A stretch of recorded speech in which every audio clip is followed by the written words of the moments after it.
sih dengar kalau misalkan kesehatan seseorang itu bukan cuma soal fisik doang, tapi juga soal pikiran, lingkungan, dan juga hal-hal lain yang berhubungan dengan makna hidup. Oleh karena itu, di sini aku Syafa, Dan aku Bulan. kita bakalan ngebahas mengenai buku yang berjudul A Biopsychosocial Spiritual Assessment Guide for Health and Social Work. Nah, buku ini tuh mengajarkan kita bagaimana cara memahami seseorang itu secara menyeluruh. Jadi bukan hanya dari sisi medis aja nih, teman-teman. Yang pertama, panduan ini dibuat oleh sekelompok pekerja sosial dan tenaga kesehatan yang ada di Singapura. Tujuannya simpel sebenarnya, biar para pekerja sosial bisa menilai dan membantu klien, terutama pasien di rumah sakit, komunitas, atau panti jompo, dengan cara yang lebih manusiawi dan menyeluruh. Selama ini banyak orang yang fokus ke penyakit dan ke obat-obatan, padahal kondisi seseorang juga dipengaruhi oleh 4 hal utama, yaitu biologis, psikologis, sosial, dan spiritual. Yang dimana biologis adalah kondisi tubuh atau kondisi fisik dan kesehatan tubuh, psikologis yang merupakan pikiran dan perasaan, serta sosial, hubungan dengan keluarga dan lingkungan, dan yang terakhir itu spiritual, yaitu nilai keyakinan dan makna hidup. Kemudian yang selanjutnya yaitu kita akan membahas mengenai dasar pemikiran dari BPSS. Nah, teman-teman kepikiran gak sih BPSS itu sebenarnya apa sih? Jadi awalnya konsep ini tuh dikenal sebagai biopsychosocial model yang dibuat oleh George Angel pada tahun 1977. Nah, Angel bilang kalau misalkan kesehatan ini tuh nggak bisa dilihat dari sisi medis aja nih teman-teman, tapi juga harus dilihat dari kondisi mental seseorang dan kondisi sosial seseorang. Nah, beberapa tahun kemudian para ahli itu nambahin nih aspek spiritual ke dalam BPSS ini karena banyak orang yang menemukan kekuatan dan harapan lewat nilai-nilai dan kepercayaan mereka. Oleh karena itu, dari situlah muncul model BPSS ini yang dimana ini tuh merupakan singkatan dari biopsychosocial spiritual. Nah, ada 4 aspek utama yang tadi aku sebutin. Yang pertama itu ada aspek biologis, yang ini tentang kondisi fisik seseorang, penyakit yang diderita, atau pengobatan, pola makan, tidur, serta olahraga, sampai ke kepatuhan minum obat. Di sini juga dibahas soal advanced care planning, yaitu rencana perawatan di akhir kehidupan, supaya pasien dan keluarganya bisa menyiapkan pilihan yang sesuai dengan keinginan mereka. Kemudian yang kedua yaitu ada aspek psikologis. Nah, aspek ini tuh dilihat dari bagaimana perasaan seseorang, kemudian tingkat stres seseorang, dan cara seseorang dalam menghadapi masalahnya. Nah, misalnya bagaimana pasien bisa menyesuaikan diri setelah sakit, kemudian seberapa termotivasi pasien ini untuk mereka buat sembuh, kemudian juga bagaimana dukungan dari keluarga-keluarga pasien. Nah, ada juga nih alat bantu seperti PHQ-9 untuk mengukur depresi seseorang. Nah, tujuannya supaya pekerja sosial itu bisa lebih membantu pasien agar lebih sadar dan kuat secara mental. Selanjutnya ada aspek sosial atau social, yang di sini dilihat hubungan seseorang dengan keluarganya, teman, tetangga, ataupun komunitas. Apakah mereka punya dukungan sosial, bagaimana kondisi ekonomi atau pekerjaannya. Pekerja sosial di sini bisa pakai alat seperti genogram atau peta keluarga dan juga ecomap atau peta hubungan sosial untuk memahami kehidupan sosial pasien. Dari sini kita bisa tahu siapa yang bisa bantu mereka dan apa hambatan yang ada di lingkungan mereka itu sendiri.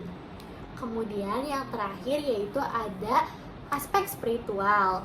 Nah, bagian ini tuh membahas tentang hal-hal yang memberi makna dan harapan dalam hidup seseorang.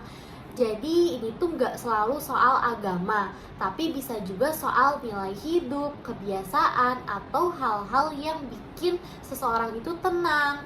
Nah, ada 3 jenis nih pertanyaan yang bisa dipakai. Yang pertama yaitu religion based. Itu kalau misalkan orangnya beragama, biasanya suka ditanya soal ibadah dan keyakinan. Kemudian yang kedua yaitu ada belief based, kalau lebih ke nilai dan pandangan hidup.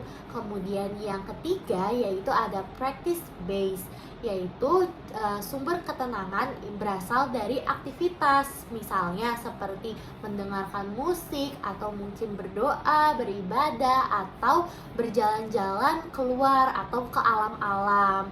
Nah, pendekatan ini tuh sangat-sangat penting karena apalagi untuk pasien yang sedang dalam menghadapi masa-masa akhir hidupnya. Jadi untuk pasien-pasien yang sudah mulai putus asa, pendekatan-pendekatan yang tadi kita sebutkan itu tuh sangat-sangat penting banget untuk pasien ini nantinya, begitu.